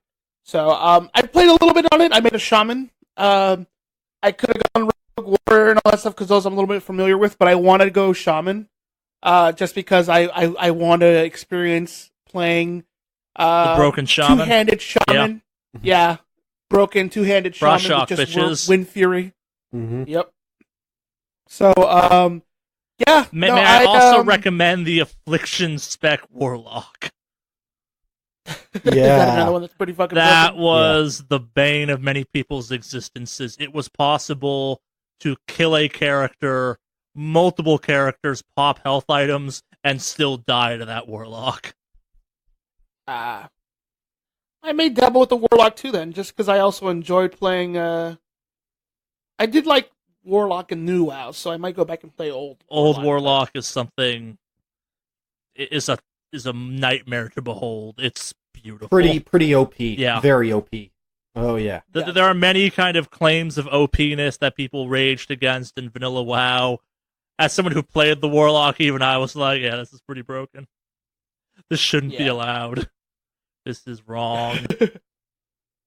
We But shouldn't be this It's actually, it's definitely a something to get used to when it comes to that game. Yeah. But I don't know if you heard this little tidbit regarding Classic WoW's beta, but Blizzard had to officially release a blue post mentioning that people are reporting bugs that are actually features in WoW Classic. Huh. Like, quest tracking isn't automatically turning on. Let me give you this list, because the list that they put out there, it's an official WoW Classic, not a bug list, guys. So, just to kind of read this off, because we're going to talk about WoW Classic, and I want to wedge this in real quick. So, some of the bugs they talked about was, just so you know, Taran's hitboxes and their melee reach was slightly larger than other races. That was intended. Yep. Being critically struck while using sit to sit does not cause abilities like Enrage, Blood Craze, and Reckoning to activate. Automatic quest tracking does not automatically track newly accepted quests. You need to turn it on. Mm-hmm. Warrior health is working, or warrior health regen is working as expected. Quest objects and points of interest are not marked on the map at all. Yep. Completed quests are marked on the minimap with a dot, not a question mark. Feared players and NPCs run fast. Standing on top of other players while facing away allows spells and attacks to be used. Creature respawn rates are much slower than Battle for Azeroth. NPCs which offer multiple quests may inconsistently display them as a dot or an exclamation mark on available quest list. Yep. Quests that are 2 level do not show up as an exclamation mark in the game world. Available quests do not show up as an exclamation mark in the game world. And on level up, the message says your skill and protection has increased by 15. That stays there. So And hunters have a dead zone again, I think. yes, hunters do in fact have a dead zone. I believe it was 1 to 3 yards. Oh, no, 0 to 3 yards was the hunter dead zone. Enjoy right? that Am I melee wrong? weapon, boys. Yep. Well, that's why you had to use Raptor Strike. Yep. So, this is. I thought this was fucking I hilarious. That people really had to want actually... them to run this out. If I was them, and I'm not, I think it's you slowly kind of dole out content for this up until the end of the Lich King, and that's when it ends. Like, I think that's when Classic WoW ends for a lot of people. I feel like it was kind of already. I mean, even with Burning Crusade, which was really the first. I mean, that was already. I'm trying to remember when the skill tree changed, I guess. And I think that was at the. I think that was post Wrath of the Lich King. I think it's. Yeah. At least in my mind, Wrath of the Lich King is the end of the story left over from Warcraft 3 that the MMO ended, I guess. And yeah. Lich King is when the kind of war aspects start to die off. Like, you kill Arthas. It's when the Titan stuff becomes more of a big deal. Like, you move away from, in my mind, what traditional Warcraft lore is to the expanded, not as good in my opinion lore. Like, it's when the dragons become more important and the dragons flat out suck. Yeah, mostly because I think like it's the Death Knights in their beautiful broken incarnation that was Wrath of the Lich King deserved to be in WoW Classic because they were kind of this beautiful reward for getting to the end, and it was like, yeah, it's the hero class. It's Brusted. We know. Go have fun. Mm-hmm. Go tank a world boss. But yeah, I thought that was kind of funny, this whole thing. But yeah, I will, as I play through WoW Classic. I kind of want to make when this I'm a not doing weekly original segment or something, like, because you didn't play Classic WoW. You picked up like around Burning Crusade, right? I picked up maybe the week or two before Burning Crusade came out. And this is... That's about the same for me, too. So I came in right at the very end. And this is what, like 1.10 or something like that for patch? Something like that, yeah. Yeah, this is pre even that, if I remember correctly. I could be wrong about that. I don't know my World of Warcraft patches the way I used to. But yeah, some of the stuff you're talking about right now brings back some warm, fuzzy feelings. Like I it's weird because I want them to go through Lich King so we get that glorious time period of people sneaking into the Alliance Zone from Horde to get the tripod guys, the Riptors or something like that. Mm-hmm. Because those things were busted PvP pets, and the only starter zone you could get them was the Draenei area, and at low-level PvP, those things were just monsters. But yeah, you had to run through Silver Moon City to get to them and all that jazz. It was nightmarish, but if you were a level 20 hunter with one of those things, you were a fucking cock of the walk at that point. Mm-hmm. You just rolled up and people were like, oh shit, he's got engineering goggles and one of those things. We're fucked. Make sure you feed them pets, boys. Yeah. Gotta keep them happy so they fight efficiently and don't run away. I'm excited. I like this. I might play WoW Classic. Oh. From a nostalgic angle. Well, you know what? That would be maybe a fun cast, live cast if we all played WoW Classic. Let's all get to level 10 though before we start casting. Because those first 10 levels are... Honestly, the first 20 drag to be perfectly honest. I don't have a month or two to dedicate to this game. Yeah. It does take a long time even to get to 20 Oh shit! WoW that means you may have... Have you ever done the original Shadowfang Keep, Alex? No, yeah, actually I did. Really? Yes. Yes, the original Shadowfang. Yeah, because they didn't revamp it till Cataclysm. I couldn't remember when that got revamped. I wasn't sure. Yeah, I love when you level up through the process. I did all the dungeons as I was leveling, so I definitely have done all the original dungeons. Yes. Shadowfang Keep and Scarlet Monastery are going to be relevant again. Mm-hmm. And not weird, dumb versions that are full of bullshit lore. I love how in classic WoW, Sylvanas is less of a monster than she is in current WoW, when she's pretty fucking monstrous in classic WoW. Yeah. But yeah. Her storyline is going really fucking crazy. Yes. So, and then last tidbit of WoW news before we move on. Did you watch that the cinematic that new trailer to Safe Haven? Cinematic I sent you the angry question about? Yes, I did. Oh yeah. Yeah. That trailer looks fucking good. You know what, regardless of what WoW is and all that stuff now, the art department and for Blizzard and all that stuff have always been fucking top tier. Yes, I agree. They've always just been so fucking good. So, well, one of the things that I like best about WoW over other things like EverQuest is WoW always looks good. There's an art sense, there's an art style, there's a very specific style going on in the world, and it's consistent.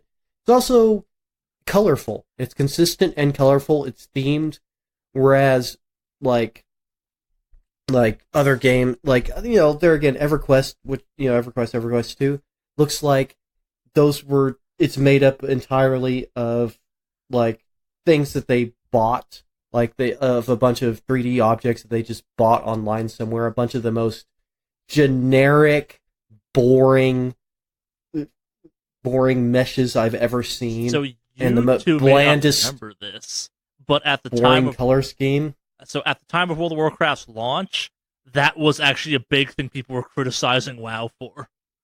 Yep. Was how garish and cartoonish it was. They're like, it lacks the gritty realism of EverQuest. I'm like, okay.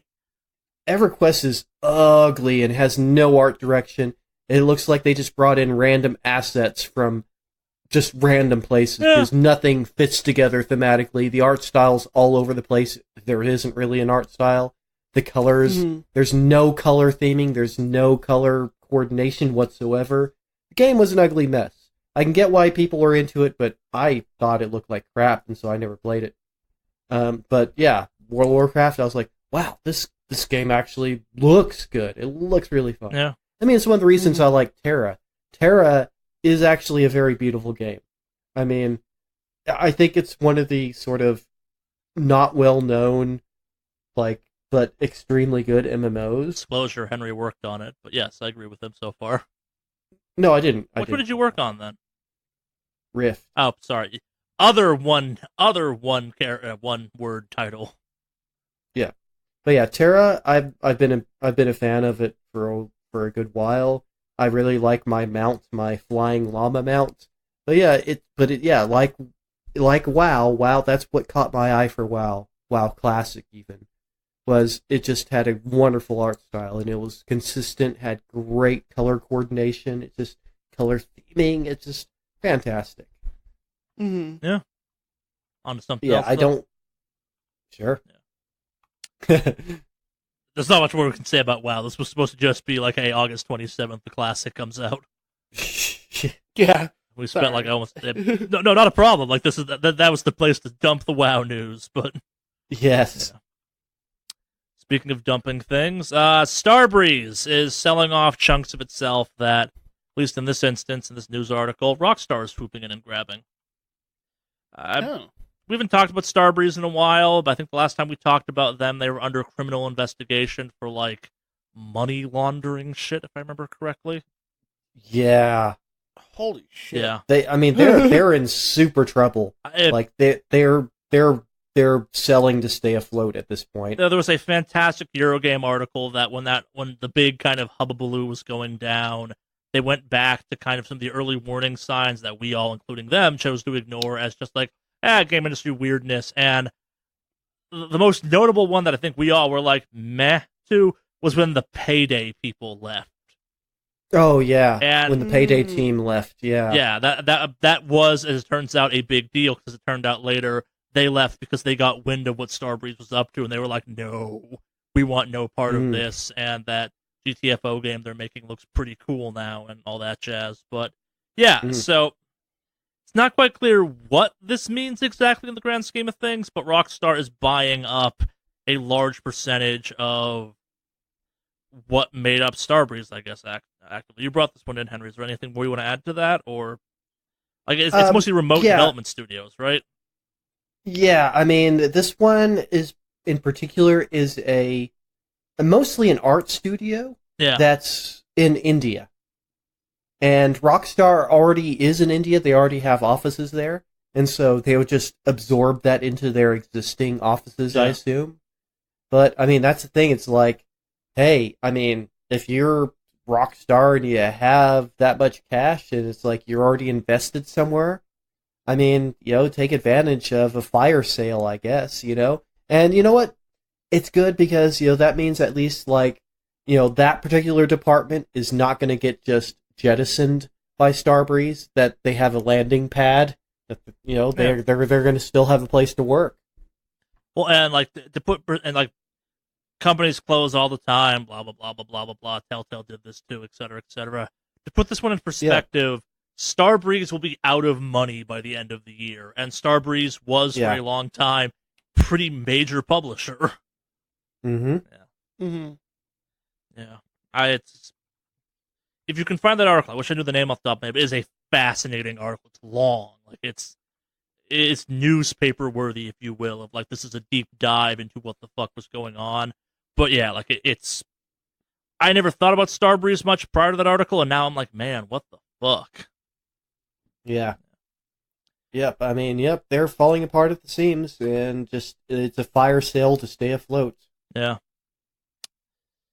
But speaking of what the fuckness, the biggest news of this week, aside from WoW Classic's announcement date, Microsoft and Sony are teaming up.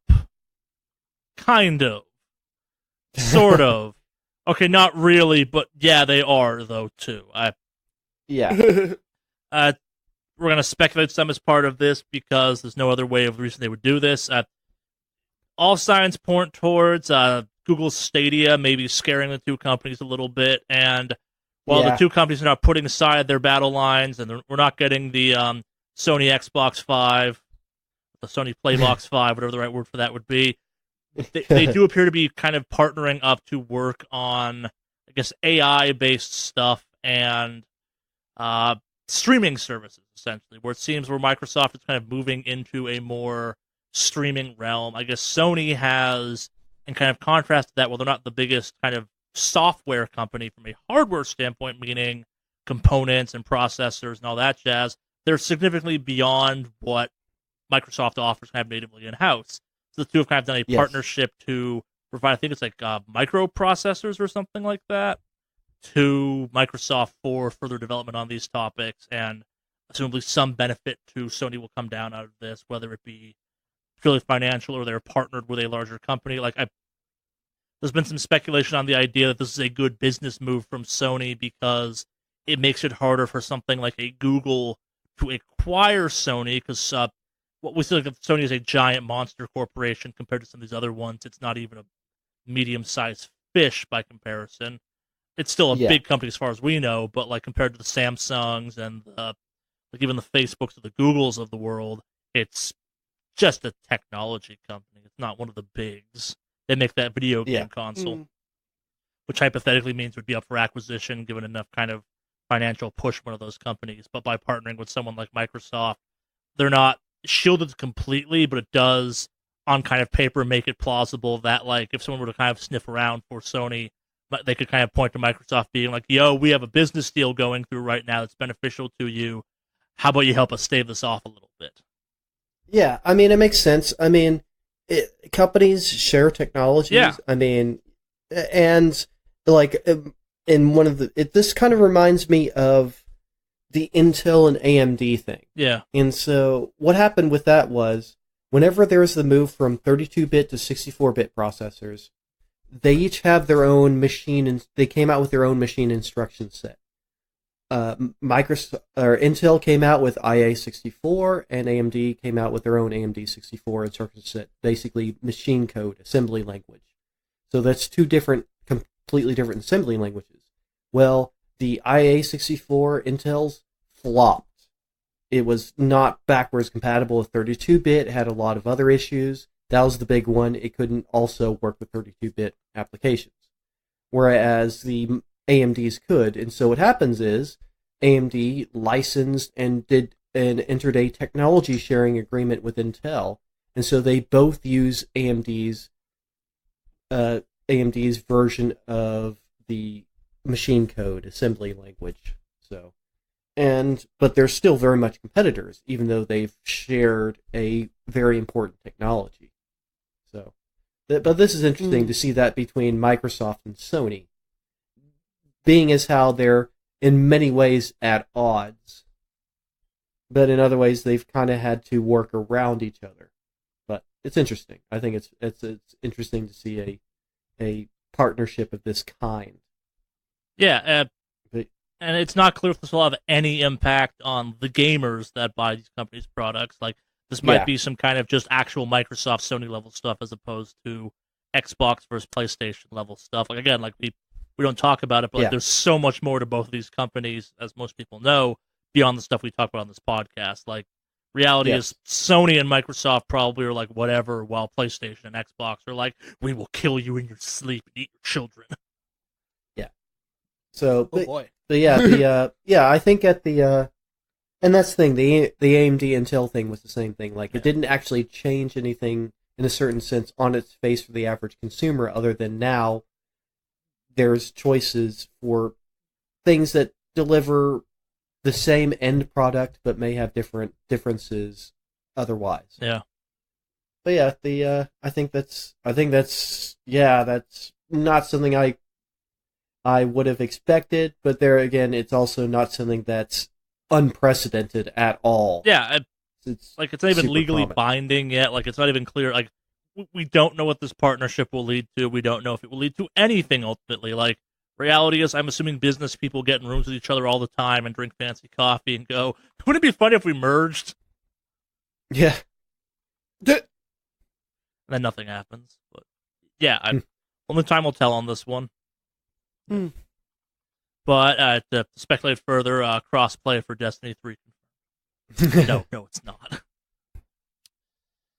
Come on, Yeah. That does it for news this week. Unless I missed Yeah. something I want to talk about. Okay, cool. We don't. We have one email this week. But before we get to that, Oh, how do you contact us? I don't know. The Henry Ford era of communication was very All you're lengthy. doing is fueling my will to cut that out of the preamble to make you look like an asshole. Like this part of my brain, like the way my brain's like, no, it's a funny bit. My brain's like, nah, fucking cut it out. Make Alex look like an asshole. Just be like, hi, I'm starting a bit in the middle of random segments that are pre-established. Do it. Make him fall of his own petard. Do it. Bury him. Make him suffer. Why are you like this, brain? Do it. Sounds like you're channeling Henry Ford more than I am. I'm off to go kill some horses after You can this. email us. You can email us at wickedawesomecast@gmail.com. Yes. What's that email again, Henry? That is wickedawesomecast@gmail.com. WickedAwesomeCast@gmail.com spells it sounds down in the show notes, etc. This email comes in anonymous from this week. I apologize to both you and you two right off the bat for this one. Dear, sadly not the awesome hockey cast. If the Bruins win the NHL playoffs, will Jeff come back for a guest episode? I know this is a podcast about video games, but as someone who got into hockey because of this podcast, I'm a little bit sad Jeff and Charlie haven't been victimizing the listeners with Boston Bruins fanboying this year. More importantly, though, do not let this email distract you or your listeners from the fact that the Tampa Bay Lightning got swept in the first round. He's not wrong. This podcast should never distract you from that fact. It's a very important fact to always remember. I don't know. I will promise nothing on this one. But yes, like, the Bruins are in the Stanley Cup Finals. They swept the Hurricanes and turned into one of those assholes again. It's been a very fun hockey season. It's been the chaos bracket. If you were going to get into hockey and watch a playoffs of hockey, this was a great year to do that. And it's been killing me that you two don't follow hockey at all. Me and Jeff have secret texting conversations. We're like, hockey! And we're like, yeah. Yeah, the only sports I really keep up with, I occasionally keep up with soccer, and I keep up with pro wrestling, and that's pretty much it. Well, it's because soccer is a real sport and hockey isn't. Yeah, I'm totally cool with that. Henry Ford, but out of the preamble now. I'm gonna record my own preamble. It's me being like, Alex, stop fucking talking about Henry Ford. I'm gonna sample your voice to be like, but Henry, shut up, Alex. No one thinks this joke is funny. Stop running your bullshit material by us. No, but Henry Ford is a horse murderer. Why would you say that, Alex? What type of monster would come up with that joke? But Henry, shut up. I put so much effort to dragging your name through the mud. To hire skywriters. Don't let Henry Ford distract you from the fact that the Bruins are winning. I appreciate the attempt. I really do. I really do.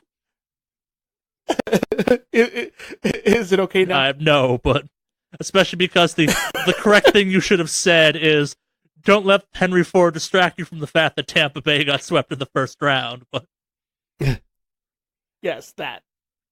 And thank you, Anonymous, Yes. for a hockey mail. Thank you. It made for a good, slap shot bit. That's I hope the terminology spiders in in your hockey house game, kill right? you tonight. I really do. Oh boy, I really fucked up now. Oh. Well, this has been the Wicked Awesome Cast. It's a podcast. We're going down to 2 people next week, so I'm gonna fucking kill Alex between now and then. I hope you liked him while he lasted. He's gonna be dead. Super dead, even. Don't let my death distract you that there was a Harry Ford bit this week. Harry Ford? Henry Ford. Yeah, they consider this podcast my admission of guilt in the mysterious, definitely bloody disappearance of Alex. Cue the metal.